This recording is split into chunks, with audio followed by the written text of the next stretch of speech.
వచ్చే అసెంబ్లీ ఎన్నికల్లోనూ బీజేపీ అభ్యర్థిగా గోషామహల్ నుంచి పోటీ చేస్తారని ఎమ్మెల్యే రాజాసింగ్ వెల్లడించారు.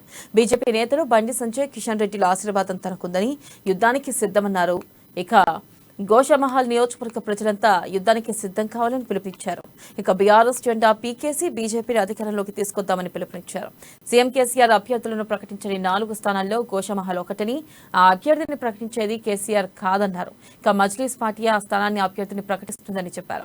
మజ్లీస్ ఎవరి పేరు చెప్తే కేసీఆర్ ఆ పేరును ప్రకటిస్తారన్నారు. బీఆర్ఎస్ పార్టీ నుంచి దాదాపు క్యాండిడేట్లని డిక్లేర్ చేసినారు, కానీ 4-5 క్యాండిడేట్లు డిక్లేర్ చేయలేదు. 4-5 కాన్స్టిట్యున్సీ నుంచి దాంట్లో ఒకటి గోషామహల్ కాన్స్టిట్యున్సీ కూడా ఉంది.